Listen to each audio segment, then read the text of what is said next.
அன்பர்கள் அனைவருக்கும் வணக்கம். நான் doctor Jayapal, general medicine and diabetologist, Tej hospital கன்சல்டண்டா இருக்கேன். ஸோ உங்களிடத்துல இன்னைக்கு நான் பகிர்ந்து கொள்ளக்கூடிய விஷயங்கள் என்னவென்னா, எல்லாருடைய வாழ்க்கையிலையும் நாம எக்ஸ்பீரியன்ஸ் பண்ற ஒரு விஷயம்தான். அதுதான் ஹெட்டேக்கு, தலைவலின்றது. உலகத்துல பிறந்த அத்தனை பேருமே ஒரு முறையாவது தலைவலின்றது நமக்கு வந்தே இருக்கும். அதை நம்ம எக்ஸ்பீரியன்ஸ் பண்ணியிருப்போம். ஆனா இந்த தலைவலி எப்போ ஒரு முறை வருது, நம்ம தைலம் தேய்ச்சாலும் போயிடும், இல்ல 10 போட்டா கூட போயிடும். அப்படிப்பட்ட விஷயத்துக்கு நம்ம ஏன் முக்கியத்துவம் கொடுக்கணும்னா, திரும்ப திரும்ப இதே தலைவலி திரும்ப திரும்ப வருது, தாங்க முடியாம இருக்கு, அடிக்கடிக்கு தொல்லை கொடுக்குது அப்படின்னா இதுக்கு நம்ம முக்கியத்துவம் கொடுத்தாகணும்.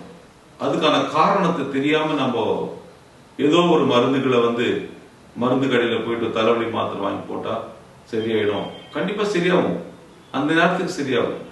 ஆனா மறுபடியும் வரும்போது அது எதனால வருதுன்றது உங்களுக்கு தெரியாது. கண்டிப்பா மருத்துவரை நீங்க அணுகும் போது தான் அது தெரியும். இந்த தலைவலி பாத்தீங்கன்னா சிறுவர்களுக்கு வரக்கூடியது இருக்கு, பெரியவங்களுக்கு வரக்கூடியது இருக்கு. சிறுவர்களுக்கு வரக்கூடியது பார்த்தோம்னா அவங்களுக்கெல்லாம் சிம்பிள். ஏதாவது ஒரு கண்ணுல பார்வை கோளாறு இருக்கும், கெட்ட பார்வை, அதனால தலைவலிக்கும். அதை நம்ம ஈஸியா கண் டாக்டருக்கு அனுப்பி கண் டாக்டர் பார்த்து கண்ணாடி போட்டா அது சரியாயிடும்.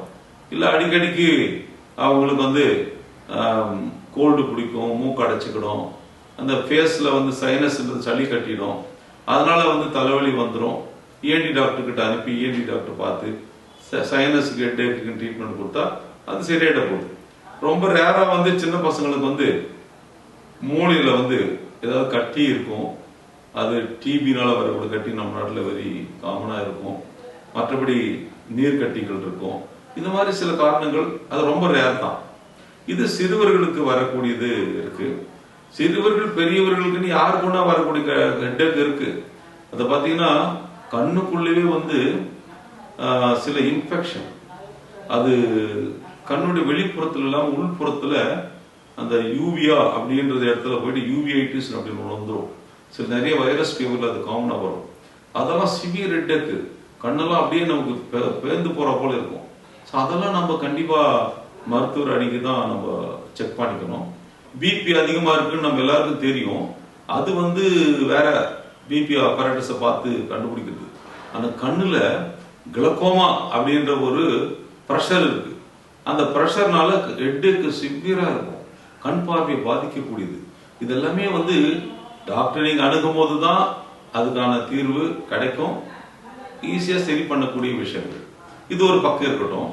நம்ம அன்றாட வாழ்க்கையில எல்லாருக்குமே ஏதோ ஒரு சூழ்நிலையில் ஹெட்டேக் வருது. இது பெரியவங்களுக்கு, குறிப்பா படிக்கிறவங்க, காலேஜ் படிக்கிறவங்க, இல்ல காலேஜ் படிச்சு முடிச்சு வேலைக்கு போறவங்க, வேலைக்கு போய் அதுக்கப்புறம் சிறிது காலத்திலேயே கல்யாணம் ஆகி குழந்தைகளோட இருக்கிறவங்க, குடும்ப பேர்டனோட வாழ்க்கை நடத்திக்கிட்டு இருக்கவங்க, ஒரு மிடில் ஏஜ், ஒரு 30 வயசுல இருந்து 40-50 வயசு வரைக்கும் இருக்கிறவங்க ஓடி ஓடி ஓடி உழைப்பாங்க.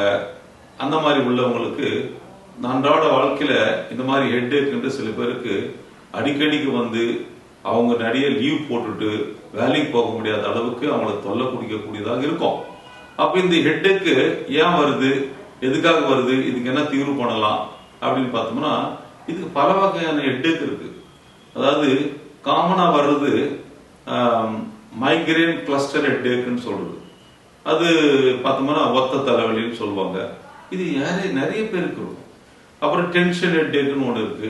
அது பார்த்தீங்கன்னா வாழ்க்கையில ஸ்ட்ரெஸ், ரொம்ப பேர்டன், ஃபேமிலி பேர்டன், இல்ல ஒர்க்கில் அதிகமான பளு, அதிகமான நேரம் வேலை செய்யறது, தூக்கமில்லாத அளவுக்கு வேலை செய்யறது, இதனால வரக்கூடிய டென்ஷனால வரக்கூடிய டென்ஷன் ஹெட்டேக்கு.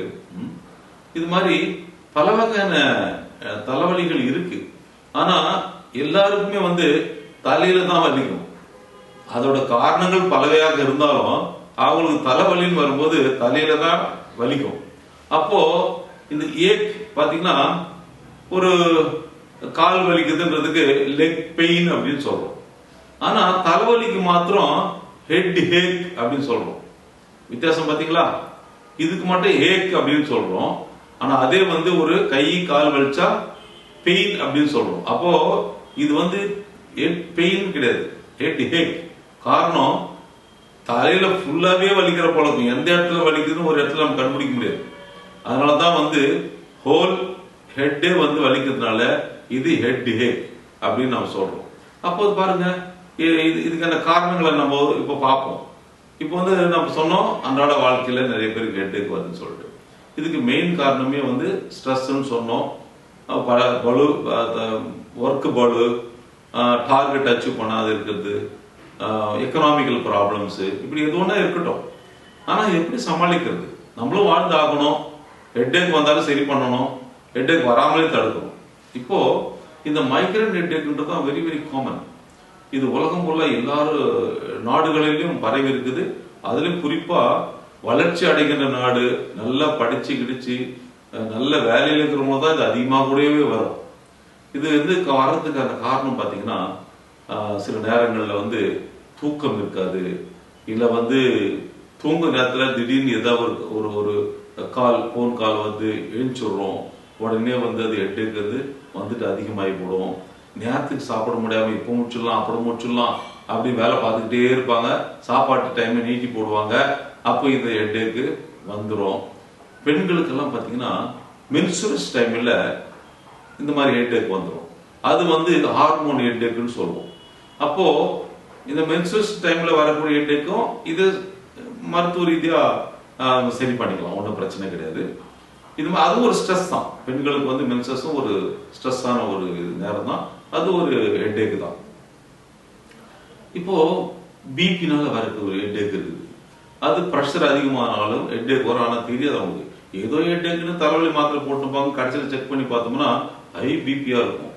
இது மாதிரி காரணங்கள் பார்த்தோம்னா வெவ்வேறாக இருக்கின்றது. இப்போ நம்ம நார்மலா வரக்கூடிய ஹெட்டேக்கு நம்ம பார்ப்போம். இந்த ஹெட்டேக் வந்து நான் சொன்ன மாதிரி தூக்கம் கம்மியா இருந்தாலோ இல்லை அதிகமா தூங்கினா கூட ஹெட்டேக் வரும். ஆல்கஹால் இருக்கு பார்த்தீங்களா, இப்போ அது அதிகமாகி போச்சு. படிக்கிறாங்க, படிச்சு முடிச்ச உடனே வேலைக்கு போறாங்க, சம்பாதிக்கிறாங்க, வீக்கெண்டில் 2 நாள் லீவ் இருக்குன்னு சொல்லிட்டு சாட்டர்டே நைட் போயிட்டு ட்ரிங்க் பண்ணலாம் அப்படின்னு சொல்லிட்டு அவங்க ஆல்கஹால் எடுக்கிறாங்க. இந்த ஆல்கஹாலே ஒரு தலைவலி தான். இந்த ஆல்கஹால் எடுத்தாங்கன்னா மறுநாள் வந்து ஹெட்டேக் வந்துடும். அதே ஹெட்டேக் வந்து தொடர்ந்தாப்புல நீடிக்க ஆரம்பிச்சிடும். அதனால இந்த ஆல்கஹாலும் ஹெட்டேக்கு. சில பேர் ஸ்மோக் பண்ணுவாங்க. இந்த ஸ்மோக்கிங் கூட இந்த ஹெட்டேக்கை வந்து ட்ரிகர் பண்ணி விட்டுடும், கிளறி விட்டுடும். அதனால இந்த ஸ்மோக்கும் ஒரு காரணமாக இருக்கின்றது. இப்போ இந்த டிராவல், சில பேர் அடிக்கடி டிராவல் பண்ணிக்கிட்டே இருப்பாங்க. இன்னைக்கு எங்க இருப்பாங்க, நாளைக்கு பெங்களூர்ல இருப்பாங்க, நாளைக்கு டெல்லியில் இருப்பாங்க. இப்படி பிஸி பிஸி பிஸின்னு சொல்லிட்டு போயிட்டே இருப்பாங்க. இது மாதிரி டிராவல் கூட ஹெட்டேக் வர வச்சிடும். ஏன்னா அவங்க நேரத்துக்கு சாப்பிட முடியாது, நேரத்துக்கு தூங்க முடியாது, ஏதோ ஒரு ஸ்ட்ரெஸ்ல போய்கிட்டே இருப்பாங்க. இதை பண்ணணும், அதை பண்ணணும், அதை முடிக்கணும்னு சொல்லிட்டு அவங்களுக்கும் இது ஹெட்டேக் வந்துடுவாங்க. நம்ம பெண்மணிகள் பார்த்தீங்கன்னா ஒரு ஃபெஸ்டிவல் வருது அப்படின்னா டி நகர் வரைக்கும் போயிட்டு ஒரு பர்ச்சேஸ் பண்ணிட்டு வரலான்னு இருந்து கிளம்புவாங்க. கிளம்பி போகிற வழியிலே ஹெட்டேக் வந்துடும். இது வந்து டிராவல்லே வந்து ஹெட்டேக் வந்து அதிகப்படுத்திடும். இதெல்லாம் மைக்ரேன் ஹெட்டேக், அந்த டென்ஷன் ஸ்ட்ரெஸ் ஹெட்டேக்ல இது ஒரு வகை. இப்படி வந்து பல காரணங்கள் இருக்கு. சாப்பிட்டது ஜீரணமாகலை, ஓவரா பிரியாணி சாப்பிட்டாங்க, இல்லை வந்து வடை பாயம் சாப்பிட்டாங்க அப்படின்னா ஸ்டமக்கு ஜீரணமாகலைன்னா கூட ஹெட்டேக் வந்துடும். அதனால தான் வந்து அளவோடு சாப்பிடணும். நம்மளுடைய ஹெல்த் அறிஞ்சு அளவோடு சாப்பிடணும். எவ்வளோதான் சாப்பாடு ருசியாக இருந்தாலும் நம்மளுடைய ஸ்டமக்குக்கு தேவையான அளவுக்கு தான் சாப்பிடணும். ஏன்னா ஸ்டமக்கில் வந்து ஓவராக நம்ம ஆட் பண்ணிட்டோம்னா அது வந்து நிறைய பிரச்சனைகளை உருவாக்கிடும். இன்டைஜஷன், அதனால வந்து ஹெட்டேக்கு, வயிறு ப்ளோட்டிங் ஆகிடும், அதனால ஒரு ஹெட்டேக்கு. இப்படி ஹெட்டேக் பார்த்தீங்கன்னா பல காரணங்கள், ஆனால் ஒரே ஒரு ஹெட்டேக்காக தான் இருக்கும். கடைசியில் வந்து ஸ்ட்ரெஸ் ஹெட்டேக்காக தான் இருக்கும். சிம்பிள், நம்ம ஈஸியாக குணப்படுத்தக்கூடியது, தடுக்கக்கூடிய ஹெட்டேக். இப்போ இந்த மாதிரி ஹெட்டேக் நம்ம சொன்னோம். இந்த ஹெட்டேக் வந்து நம்ம எப்படிதான் இதுக்கு தீர்வு அப்படின்னு பார்த்தோம்னு வச்சுக்கோங்களேன், இருக்கு கண்டிப்பா. நிறைய பேருக்கு வந்து இருக்கிற ஹெட்டேக்கு வந்து திடீர்னு வாரத்தில் 2 நாள் தலை குளிக்கிறான், தலை குளிச்ச அன்னைக்கு ஹெட்டேக் வந்துடும். அப்போ பார்த்தீங்கன்னா அது மாதிரி ஹெட்டேக் வந்து அவங்களுக்கு சைனஸாக இருக்கும், இல்லை கோல்டு பிரச்சனைகளாக இருக்கும். அது ஒரு ஈஸியாக சரி பண்ணக்கூடிய விஷயமா இருக்குது. அது ஒரு டைப் ஆஃப் ஹெட்டேக். இன்னும் சில நேரத்தில் பாருங்க, ஹெட்டேக் வந்து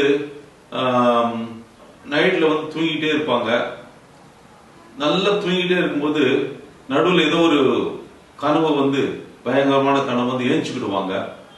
அதுக்கப்புறம் தூக்கமே வராது. இது ஒரு டைப் ஆஃப் ஹெட்டேக். இது இன்சோமனியா, தூக்கம் இன்மையான பிரச்சனைகள். இன்னைக்கு வந்து நிறைய பேர் தூக்கம் இல்லாம வராம ரொம்ப கஷ்டப்படுறாங்க. இந்த மாதிரி அவங்களுக்கு தூக்க மாத்திரை போடணுமானா கண்டிப்பா கிடையாது. அதாவது நமக்கு வந்து இப்ப பாத்தீங்கன்னா வெளிச்சம் அதிகமா இருக்கிற சூழ்நிலையில வாழ்ந்துகிட்டு இருக்கிறோம். நைட்ல பார்த்தோம்னா ரூம்ல வெளிச்சம், ஹால்ல வெளிச்சம், பக்கத்துல தெருவுல வந்து ஸ்ட்ரீட் லைட்டு ஜோதியே எரியும். அது போதாத குறைக்கு நம்ம லேப்டாப் பார்த்துருப்போம், அதுல வெளிச்சம். அவர் செல்போனை பார்த்துருப்போம், அதுல வெளிச்சம். இந்த வெளிச்சமெல்லாம் அப்படியே கண்ணை கூச வச்சு நமக்கு வந்து ஹெட்டேக் அதிகப்படுத்தி விட்டுடும், தூக்கம் வராம பண்ணி விட்டுடும். நம்ம தூங்குறதுக்கு நம்ம பிரெயின்ல வந்து மெலட்டோனின் அப்படின்னு ஒரு ஹார்மோன் சுரக்குது. அது எப்ப சுரக்கும்னா இருட்டா இருக்கும்போது மட்டும்தான் சுரக்கும். அந்த ஹார்மோனே வந்து இயற்கை எல்லாருக்கும் இருக்கு. அந்த ஹார்மோன் வந்து எப்போ சுரக்கும் அப்படின்னா நம்ம வெளிச்சத்தெல்லாம் ஆஃப் பண்ணிட்டு லைட்டெல்லாம் ஆஃப் பண்ணிட்டு நல்லா இருட்டா இருந்ததுன்னா அது சுரக்கும். அது சுரந்தா தான் தூக்கமே வரும். அப்ப நம்ம நல்லா தூங்கும் போது அருமையா தூங்கி எழுந்துச்சோம்னா மறுநாள் ஃபுல்லா ஃப்ரெஷ்ஷா இருக்கும். நமக்கு ஹெட்டேக் வந்து வராத நம்ம கண்டிப்பா தடுக்கலாம். தூங்காம காலையில் எழுந்துச்சோம்னா கண்டிப்பா ஹெட்டேக்ன்றது காத்தாலேயே கூட வந்துடும். இல்ல வேலை பளு வரும்போது தானுக்கு ஹெட்டேக் வந்துடும். இந்த மெலட்டோனின் நம்ம பிரெயின்ல தானா சுரக்குதுங்க. இது சில பேருக்கு குறைவா இருக்கும் வயசு ஆக ஆக.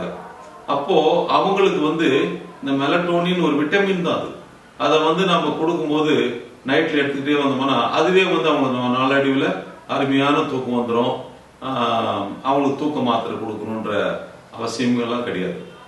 இந்த டென்ஷன் ஹெட்டேக் சொன்ன பாருங்க, இந்த ஸ்ட்ரெஸ் ஹெட்டேக் எல்லாருக்கும் தான் இருக்கு. இதுக்கு வந்து மோஸ்ட்லி பாத்தீங்கன்னா நிறைய பேர் தலைவலின்னு சொல்லிட்டு இஎன்டியை பார்ப்பாங்க, கண் டாக்டரை பார்ப்பாங்க, நரம்பு டாக்டரை பார்ப்பாங்க, சிடி ஸ்கேன் எடுத்திருப்பாங்க, அப்புறம் வந்து சைனஸ் ஸ்கேன் எடுத்திருப்பாங்க, எம்ஆர்ஐ ஸ்கேன் எடுத்திருப்பாங்க. எந்த ஸ்கேன் எடுத்தாலும் பார்த்தா கட்சியில் ஒரு 1 லட்சம் ரூபாய் செலவாயிருக்கும். ஆனா அந்த ஹெட்டேக்கு என்ன காரணம்னே இருக்காது. அப்ப என்ன சொல்லுவாங்க கடைசியில, உங்களுக்கு ஒண்ணும் இல்லைங்க, உங்களுக்கு ஸ்ட்ரெஸ் தான், அதனால வந்து நீங்க உங்க ஸ்ட்ரெஸ்ஸை குறைச்சிங்கன்னு ஒரே வார்த்தையில சொல்லிடலாம். ஆனா அப்ப இதுக்கு தீர்வு தான் என்ன அப்படின்னா, நான் சொல்ல சில விஷயங்கள் உங்களுக்கு சொல்றேன். அது உங்களுக்கு பயனுள்ளதா இருக்கும். அதை வாழ்க்கையில வந்து இம்ப்ளிமெண்ட் பண்ண பாருங்க. இந்த தலைவலியை நம்ம குறைச்சிக்கலாம்.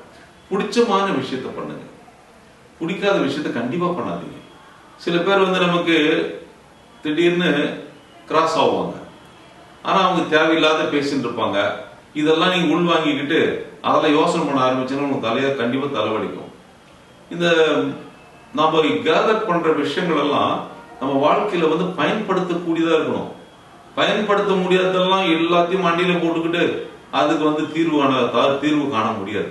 அதாவது நம்ம பிரெயின்ல செரட்டோனின் அப்படின்ற சில ஹார்மோன்ஸ் எல்லாம் நெகட்டிவா திங்க் பண்ணும்போது வருதுன்றாங்க. அதாவது பாசிட்டிவா இல்லாம இது என்ன இருக்கும், அது என்ன இருக்கும், இது எப்படி அப்படின்னு எல்லாம் நமக்கு தேவையில்லாம கன்ஃபியூஸ் பண்ணிக்கும் போது இந்த மாதிரி ஹார்மோன்ஸ் வந்துட்டு அதை ஹெட்டேக் உருவாக்கிடும். அந்த ஹெட்டேக் உடனே சரி பண்ண முடியாது, இன்டென்சிட்டி அதிகமாயிடும். சில பேருக்கு வந்து வாமிட் வந்துடும். சில பேருக்கு வந்து கையை விட்டு வாமிட் எடுத்தாதான் அந்த தலைவலி சரியாகும். சில நேரங்கள் அந்த தலைவலியே பாத்தீங்கன்னாக்கா அந்த டென்ஷன் ஹெட்டேக்கு செவுத்துல போய் முட்டிக்கலாமா அப்படின்னு கூட அந்த அளவுக்கு சிவியர் ஹெட்டேக் ஆயிடும். வெளிச்சத்தை பார்த்தா பிடிக்காது, யாருன்னா பேசுனாங்கன்னா ஏன்டாயமா பேசுறான் அப்படின்ற மாதிரி எல்லாம் அந்த நேரத்துல வந்துடும். ஸோ இந்த மாதிரி ஹெட்டேக்கு தான் வந்து மைக்ரேன் ஹெட்டேக்கு, ஸ்ட்ரெஸ் ஹெட்டேக்கு, கிளஸ்டர் ஹெட்டேக்குன்னெல்லாம் நம்ம வெவ்வேறு பேர்ல நம்ம சொல்றோம். அப்போ இந்த ஹெட்டேக்கை பார்த்தீங்கன்னா நம்ம வெகுவா நம்ம குறைச்சிடலாம்.